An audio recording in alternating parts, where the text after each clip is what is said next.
नमस्कार, स्वागत है आप सभी का म्यूचुअल फंड हेल्पलाइन में। आपके साथ मैं हूं स्वाति। म्यूचुअल फंड हेल्पलाइन में हमारी कोशिश होती है आपके उन सभी सवालों के जवाब देने की जो आपके म्यूचुअल फंड इन्वेस्टमेंट से जुड़े हैं। उलझन फंड चुनने को लेकर हो या फिर फंड से बाहर निकलने को लेकर, हर तरह की उलझन का समाधान हम आपको देंगे। शुरू करते हैं आज का शो और देखते हैं कि आज के शो में खास क्या है। 3 साल के लिए करना है निवेश, कैसा रहेगा पराग पारिक फ्लेक्सी कैप और किस तरह के रिटर्न की उम्मीद आप कर सकते हैं। अपनी म्यूचुअल फंड यूनिट पत्नी के डीमैट अकाउंट में ट्रांसफर करना है, कैसे होगा ये। हर महीने 12,000 निवेश करना है, वीकली एसआईपी करें या फिर मंथली एसआईपी। और फंडनामा में इस हफ्ते लंबे वक्त में मिड कैप इंडेक्स ने किया है लार्ज कैप इंडेक्स को आउट परफॉर्म, तो क्या म्यूचुअल फंड निवेशक को लंबे वक्त के लिए मिड कैप फंड चुनना चाहिए।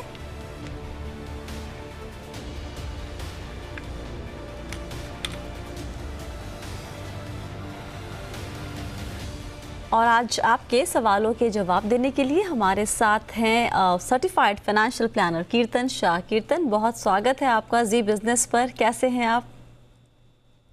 Thank you so much Swati, बहुत ठीक हूँ। आप कैसे हो? बहुत बढ़िया। शुरू करते हैं सवाल जवाब का सिलसिला। हमारे साथ मोहन जगन्नाथ जी फोन लाइन पे जुड़ गए हैं। मोहन जी नमस्ते। नमस्ते। कहाँ से बात कर रहे हैं सर? मैं बैंगलोर से बात कर रहा हूँ। बैंगलोर से। बताएं क्या जानना चाहते हैं आप? तो मैं को एक Parag flexi mutual fund, long flexibility fund. So ये मेरे को टाइम हॉरिजन है 3 इयर्स। सो कैसा इन्वेस्ट करना पड़ा, कैसा क्या रिटर्न्स मिलेगा मेरे को, ये अच्छा है फंड इन्वेस्ट करने के लिए। आपने पराग पारिक फ्लेक्सी कैप ही क्यों शॉर्ट लिस्ट किया है सर, कोई पर्टिकुलर वजह? मैं एक्चुअली ऑनलाइन में चेक कर रहा था, तो रिटर्न्स तो बहुत ज्यादा आ रहा था, सो इसलिए मैं सजेशंस चाहिए मेरे को वेदर टू इन्वेस्ट करने के लिए अच्छा है 3 इयर्स हॉरिजन के लिए। And one more question for you sir, आपके पोर्टफोलियो में और कौन कौन से फंड है, अगर आप शेयर कर सके, आपको याद हो नाम तो? मेरे को mid cap HDFC mid cap opportunities fund है, इमर्जिंग ब्लू चिप फंड है, और HDFC चाइल्ड फंड है। अच्छा। और मेरे पास कौन सा Motilal Oswal 95 long equity fund है। अच्छा, ओके, ऑलराइट। इनके पोर्टफोलियो में मुझे अभी एक जो चिल्ड्रन फंड है शायद वो है तो सॉल्यूशन ओरिएंटेड हालांकि, लेकिन वो फ्लेक्सी कैप की तरह या मल्टी कैप की तरह काम करेगा। कीर्तन, उसके अलावा और कुछ नहीं दिख रहा मल्टी कैप में एक्सपोजर फिलहाल इनका। आपके लिहाज से क्या है ये चुनाव सही है? 3 साल क्या सफिशिएंट वक्त है फ्लेक्सी कैप में या किसी भी फ्लेक्सी कैप में, पराग पारिक की अगर हम बात ना करें तो भी? स्वाति, जैसे हमने पहले भी बहुत शोज किए, आपको पता है मेरी राय फ्लेक्सी कैप पराग पारिक फंड के बारे में बहुत अच्छी है। मुझे ऐसा लग रहा है कि ये फंड का अगर आप पास परफॉर्मेंस देखें तो ये हर पैरामीटर पे ना सिर्फ इंडेक्स को पर रिस्क रिटर्न पैरामीटर पे अपने कैटेगरी में ऑलमोस्ट सारे फंड से बेहतर परफॉर्मेंस करता है। पर अगर आप देखेंगे कि पिछले 3 साल 5 साल में इसका फंड का परफॉर्मेंस प्रीडोमिनेंटली इंटरनेशनल इक्विटी में एक्सपोजर के कारण आया है। तो अगर आप थोड़ा सा और डीप जाके इसका पोर्टफोलियो स्टडी करेंगे तो क्योंकि ये पिछले 3 सालों में जो टेक्नोलॉजी रैली आई है इंटरनेशनल मार्केट में, जिसमें इस फंड का एक्सपोजर था, उसकी वजह से सबसे ज्यादा रिटर्न्स इस फंड ने जनरेट किए हैं। अब अगर आज इन्वेस्टमेंट करने की बात करें स्वाति, तो मेरे 2 एप्रीशिएशंस है। सबसे पहले तो मुझे लग रहा है कि ओवरऑल मार्केट थोड़ा सा ओवर वैल्यूड लग रहा है मुझे नियर टर्म पर्सपेक्टिव से। और अगर आप आज का पराग पारिक का पोर्टफोलियो थोड़ा सा क्लोजली स्टडी करें तो आज भी उनका major exposure in tech stocks में है, जो इंटरनेशनल एक्सपोजर के जिसकी वजह से फंड ने पिछले 3 साल ने अच्छा परफॉर्म किया था। पर मुझे लग रहा है कि ये टेक स्टॉक्स भी थोड़े से ओवर वैल्यूड है। तो मेरी जगन्नाथ जी से 2 सजेशंस है या रिक्वेस्ट है। सबसे पहले तो पैसा लमसम इन्वेस्ट ना करें इस समय पे। आप एक डेट फंड में डालकर उसे एसटीपी करने की कोशिश कीजिए। सेकंड, 3 साल से नीचे का टाइम होराइजन बिल्कुल मत रखिए इस समय पे इन्वेस्ट करने के लिए। और तीसरी, एक्सपेक्टेशन थोड़ी सी कम रखिए। 8 से 10% CAGR मिलने की मेरे हिसाब से अपॉर्चुनिटी है, पर मुझे ऐसा लग रहा है कि ये पूरा पैसा आप इस एक फंड में ना डालकर अगर 2 या 3 फंड्स में डाइवर्सिफाई करें तो वो आपके लिए बेहतर होगा मेरे हिसाब से। मोहन जी, यस सर, आपको जवाब मिल गया अपने सवाल का? कौन सा फंड डाल सकता हूँ डिस्ट्रीब्यूट करने के लिए? कौन सा फंड अच्छा है? कीर्तन? सो ऑफ कोर्स आप एक PPF है जो आपने लिया है वो ले लीजिए। दूसरा, मुझे ऐसा लग रहा है कि अगर लार्ज कैप स्पेस में आप देखेंगे तो मुझे कैनरा रेपेको का फंड बहुत अच्छा लगता है। अगर आप मल्टी कैप स्पेस में देखेंगे तो मुझे एक्सिस फोकस 25 अच्छा लगता है। तो ये 3 फंड्स में आप डेफिनेटली डाइवर्सिफाई कर सकते हैं जगन्नाथ जी आपका पैसा। कौन सा? एक्सिस एक्सिस फोकस 25 जी। और कैनरा रेपो का कौन सा फंड कहा आपने कीर्तन? Equity diversified. Equity diversified. और तीसरा फंड कौन सा? तीसरा आपने ऑलरेडी चुना हुआ है ना, पराग पारेख। Okay sir.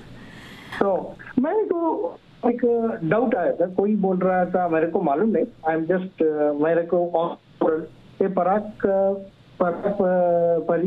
इन्वेस्ट करने के बाद कोई बोल रहा था कंपनी क्लोज होगा, रिटर्न बहुत ज्यादा आ रहा है 3 साल से, अच्छा है। मैं ऑनलाइन में चेक कर रहा था और एनीथिंग, तो इसलिए मेरे को कुछ क्लैरिफिकेशन चाहिए। कुछ इन्वेस्ट करने के बाद कुछ नहीं होगा, इसलिए मेरे को एक मुझे लगता है ये डाउट जो आता है कीर्तन, क्योंकि इनके पास 3 ही फंड है इनके पास पोर्टफोलियो में, इन्होंने और ज्यादा अभी नहीं लॉन्च किए हुए। एक टैक्स सेवर, एक लिक्विड और एक फ्लेक्सी कैप। एम आई राइट? स्वाति, इनफैक्ट दूसरा प्रॉब्लम ये है, अगर मैंने इन्होंने जो फंड्स के नाम बताए वो बराबर से सुने तो कि उनका फोकस या कंसंट्रेशन एक AMC में बहुत ज्यादा है। वो एक दूसरा प्रॉब्लम है इनके पोर्टफोलियो में। तो मैं ये डेफिनेटली उन्हें सजेस्ट करूंगा कि सबसे पहले तो टोटल 4-5 पोर्टफोलियोज या फंड्स में आप डेफिनेटली निवेश करें और ट्राई कीजिए वो 4 या 5 फंड जिसमें आप निवेश करें वो सब अलग अलग AMCs के हो। उससे थोड़ी सी बेहतर डाइवर्सिफिकेशन मिल जाएगी। आप कैटेगरी फंड की अलग अलग चूज करें जिससे स्टॉक्स में डाइवर्सिफिकेशन अच्छा मिल जाएगा। और देखिए ये सब सेबी के द्वारा वेल रेगुलेटेड है, तो मुझे नहीं लगता है जगन्नाथ जी आपको कोई भी टेंशन लेने की जरूरत है कि कल उठ के फंड हाउस बंद हो जाएगा। मेरे हिसाब से इसकी पॉसिबिलिटी बहुत कम है जी। अगला सवाल लेते हैं। हमारे साथ फोन लाइन पे मौजूद है इस वक्त भरत जी। भरत जी नमस्ते, कैसे हैं, कहाँ से बात कर रहे हैं? मैडम पहले जी टीम का बहुत बहुत हार्दिक धन्यवाद मेरा सवाल लेने के लिए। और सवाल मेरा मैडम इस तरह से है कि मेरे पास कुछ म्यूचुअल फंड्स हैं और कुछ स्टॉक्स हैं जो कि मैं अपनी वाइफ को ट्रांसफर करना चाहता हूँ। तो इसको ट्रांसफर करना क्या पॉसिबल है? अगर पॉसिबल है तो कितनी लिमिट में मैं ट्रांसफर कर सकता हूँ? और शॉर्ट टर्म और लॉन्ग टर्म कैपिटल गेन इसमें अगर होता है तो उसमें देनदारी किसकी होगी, मेरी होगी या मेरी वाइफ की होगी? और टैक्स जो बनेगा उसके ऊपर वो टैक्स लॉ के अकॉर्डिंग कैलकुलेट होगा या उसके ऊपर जो कोई फिक्स टैक्स रेट होता है उसके अकॉर्डिंग कैलकुलेट होता है? Interesting question. ऐसा सवाल मुझे नहीं याद है कि कभी मैंने लिया हो। बताएं कीर्तन, ये जो यूनिट्स ट्रांसफर करने का जो पूरा प्रोसीजर है वो आसान है या फिर थोड़ा लंबा चलता है? स्वाति, ये ट्रांसफर करने का प्रोसीजर लंबा तो नहीं है, थोड़ा सा टीडियस हो सकता है, पर इसमें समझने वाली ये बात है कि अगर आप एक डीमैट अकाउंट से दूसरे डीमैट अकाउंट में शेयर्स या म्यूचुअल फंड्स कुछ भी ट्रांसफर कर रहे हैं, ये एक सेल और बाई ट्रांजैक्शन माना जाएगा। तो अगर भरत जी अगर उनके डीमैट अकाउंट से अपनी वाइफ के डीमैट अकाउंट में ट्रांसफर कर रहे हैं तो ये ऐसा माना जाएगा कि भरत जी सेल कर रहे हैं और उनकी वाइफ बाई कर रही है। तो उस हिसाब से जो भी एप्लीकेबल टैक्सेस हैं वो एप्लीकेबल टैक्सेस उसी तरह से लगेंगे जिस तरीके से भरत जी ने अगर सेल किया होता और किसी और ने बाई किया होता तो लगते। जैसे लेट्स से अगर भरत जी ने ये ट्रांसफर किए तो भरत जी सेल कर रहे हैं और उनकी वाइफ बाई कर रही है, तो क्योंकि वाइफ बाई कर रही है तो उनको बाई करने पे कोई टैक्सेशन नहीं लगेगा, पर क्योंकि भरत जी सेल कर रहे हैं और अगर उन्होंने ये 1 साल के अंदर किया है, यानी शेयर्स या म्यूचुअल फंड्स खरीदने के 1 साल में ये ट्रांसफर कर रहे हैं, तो उन्हें शॉर्ट टर्म कैपिटल गेन्स लगेगा इक्विटी पे, जो है 15%, और अगर ये 1 साल से ऊपर हो चुका है तो उन्हें 10% कैपिटल गेन्स लगेगा। स्वाति, ये एग्जैक्टली वैसे ही ऑपरेट करेगा जैसे आप नॉर्मल म्यूचुअल फंड्स या शेयर्स बाय या सेल करते हैं। सिर्फ इस केस में हो ये रहा है कि आप मार्केट में ट्रांजैक्शन नहीं कर रहे और ये एक आप फॉर्म साइन करके ऑफ मार्केट ट्रांजैक्शन कर रहे हैं। ओके, तो ये ऑनलाइन नहीं हो सकता, इसके लिए कोई फॉर्म भरना होता है? जनरली टिपिकली ट्रेडिशनल ब्रोकर्स इसे एक फॉर्म साइन करके एक डीमैट अकाउंट से दूसरे डीमैट अकाउंट में ट्रांसफर करा देते हैं। ओके, भरत जी, क्लैरिटी मिल गई आपको? हाँ, लेकिन मैडम एक टैक्स का जो थोड़ा क्लियर नहीं हुआ मुझे। टैक्स जो बनेगा 15% फिक्स है या टैक्स स्लैब के अकॉर्डिंग कैलकुलेट होगा? स्लैब के अकॉर्डिंग नहीं होगा। जो इक्विटी का टैक्सेशन है, शॉर्ट टर्म है तो 15%, लॉन्ग टर्म है 1 साल से ऊपर है अगर तो 10%। Okay madam, thank you. चलिए अगला सवाल लेते हैं। ब्रिजमोहन जी हमारे साथ जुड़ गए हैं। ब्रिजमोहन जी, ब्रिजमोहन जी आप हैं हमारे साथ? हेलो। हाँ ब्रिजमोहन जी, आपको आवाज आ रही है मेरी? हाँ, आ रही है। अपना सवाल पूछिए सर। मेरा सवाल ये था जी, मैंने जो लिखा है ऑलरेडी, हाँ, कि मतलब जो अगर डिमैट में कोई म्यूचुअल फंड है, हाँ, तो उनको डायरेक्टली कैसे लिया जा सकता है? उसको आपको नॉन डीमैट में कैसे चेंज करना है आपको? बताएं इसका प्रोसेस क्या है?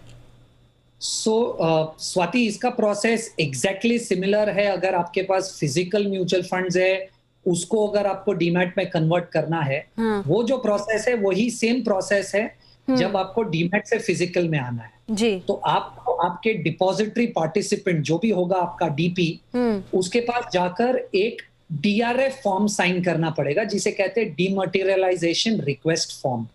आप जैसे ही डीआरएफ फॉर्म साइन करके अपने डिपॉजिटरी पार्टिसिपेंट डीपी को दे देंगे, तकरीबन 14 से 21 दिन में ये डीमैट के म्यूचुअल फंड्स आपके फिजिकल में ट्रांसफर हो जाएंगे। ओके, ब्रिजमोहन जी, ब्रिजमोहन जी, चलिए यहाँ पे आई होप कि उनको जवाब सुनाई दिया होगा और समझ में भी आ गया होगा। अब छोटा सा एक ब्रेक लेते हैं, ब्रेक के बाद कुछ और सवाल लेंगे, जवाब देने की कोशिश हमारी पूरी होगी। आप सभी बने रहिए म्यूचुअल फंड हेल्पलाइन के साथ।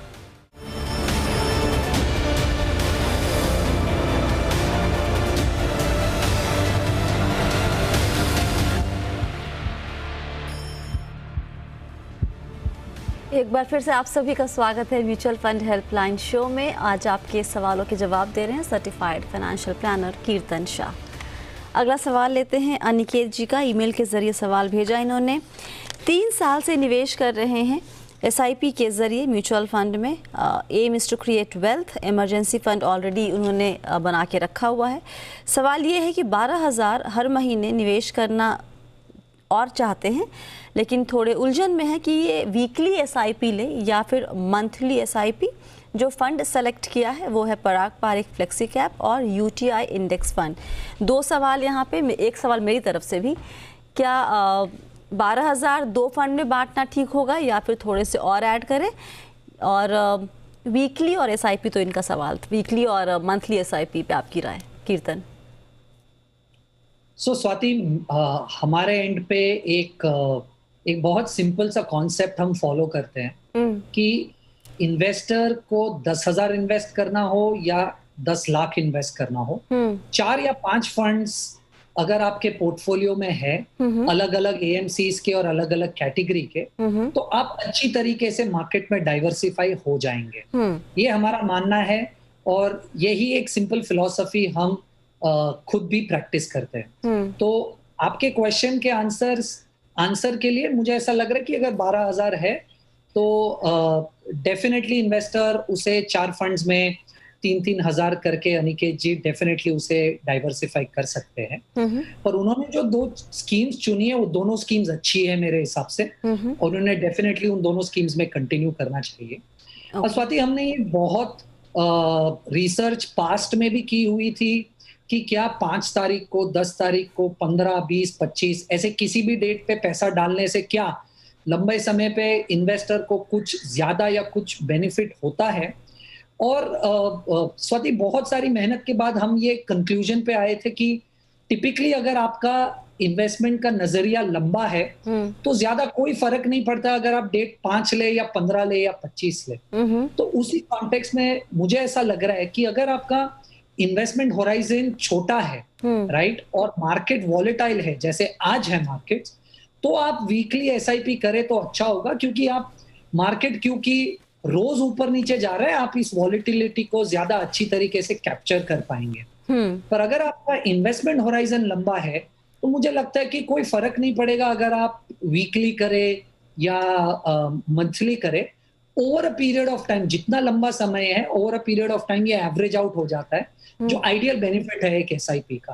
तो मुझे नहीं लगता अगर अनिकेत जी का इन्वेस्टमेंट होराइजन थोड़ा सा लंबा है, 5 साल, 7 साल, 8 साल, तो उन्हें वीकली जाने की जरूरत है। अगर वो मंथली भी करे तो उनका फायदा उतना ही रहेगा मेरे हिसाब से। और ये भी है कि वीकली करेंगे तो अकाउंट में पैसे रखना बहुत ज़रूरी होगा। अमूमन जो सैलरी वाले लोग होते हैं उनका ज़्यादातर पैसा पहली 10 तारीख के आसपास ही ख़त्म हो जाता है या कम हो जाता है। तो वो एक मेंटेन करना कि अगर वीकली कर रहे हैं तो एक कैश फ्लो मेंटेन करना उनके लिए थोड़ा सा एक मुश्किल काम भी हो सकता है। अगला सवाल माफ़ कीजिएगा, हर्ष भंडारी जी का जानना चाहते हैं कि खुद ऐसी कैसे तैयारी करें म्यूचुअल फंड में निवेश करने के लिए, पढ़ाई कहाँ से करें, कैसे सीखें कि खुद से फंड कैसे चुन सकते हैं।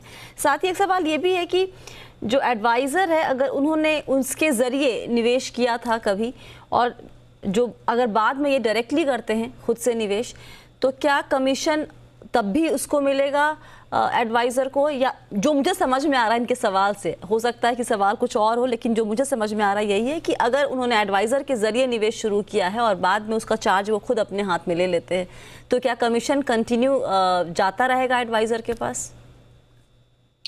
स्वाति, पहले क्वेश्चन का, दूसरे क्वेश्चन का आंसर पहले देता हूँ। देखिए, अगर वो किसी एक आरआईए के थ्रू इन्वेस्टमेंट कर रहे हैं तो आरआईए या तो आपको एक फिक्स्ड फी चार्ज कर सकते हैं 1,25,000 रुपए तक की, या आपको एक परसेंटेज ऑफ एयूएम से पैसा चार्ज कर सकते हैं। तो अगर एक आरआईए के रूट के थ्रू जा रहे हैं आप, तो आपका इन्वेस्टमेंट मेरे हिसाब से डायरेक्ट प्लान में ही होगा, राइट। तो अगर आप डायरेक्ट प्लान में इन्वेस्टेड है, फिर आरआईए रहे या आरआईए ना रहे, उनको कोई कमीशन मिलने का ऑब्जेक्टिव ही नहीं आता यहाँ पर। हाँ, अगर उनका, हर्ष जी का क्वेश्चन ये है कि क्या अगर आरआईए उनसे फी ले रहे हैं तो क्या आरआईए को भी कमीशन मिलेगा? टेक्निकली ऐसा नहीं पॉसिबल है। सेबी बहुत क्लियरली डिफाइन करता है कि आरआईए या तो फी की तरह से पैसे ले सकता है जी, या एक परसेंटेज ऑफ एयूएम दोनों नहीं कर सकता। जी जी जी। तो ये दूसरे क्वेश्चन का आंसर था। अब हर्ष जी, पहले क्वेश्चन का आंसर थोड़ा सा अलग तरीके से देना चाहूंगा। देखिए, मुझे ऐसा लग रहा है कि आप फंड्स चुनेंगे या स्टडी करना चाहते क्योंकि खुद चुनना चाहते, ये बड़ी अच्छी चीज है, बड़ी एस्पिरेशनल चीज है। पर ध्यान रखिए कि ये अगर कोई जो रेगुलरली करता है, जिसका ये फुल टाइम जॉब है, उसे रिप्लेस करने के लिए आप पार्ट टाइम मेहनत नहीं कर सकते। ओके। बट उस थॉट प्रोसेस को ध्यान में रखकर मैं आपको 2 सलाह दूंगा डेफिनेटली।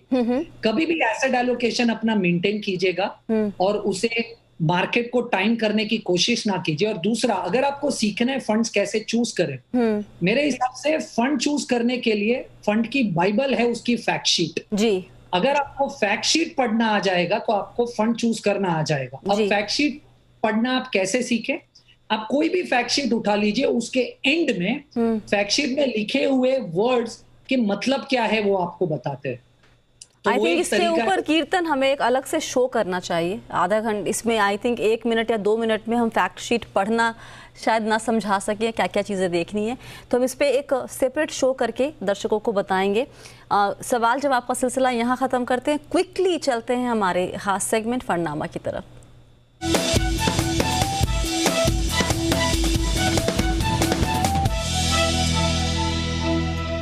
वक्त की भयंकर कमी है, तो शॉर्ट में लॉन्ग टर्म में मिड कैप इंडेक्स का रिटर्न बेहतर रहा है लार्ज कैप से। और जब लॉन्ग टर्म में ही निवेश करना है इक्विटी में, हमेशा जो हम सलाह देते रहते हैं, तो क्यों ना फिर हम मिड कैप फंड ही चुने, क्यों लार्ज कैप?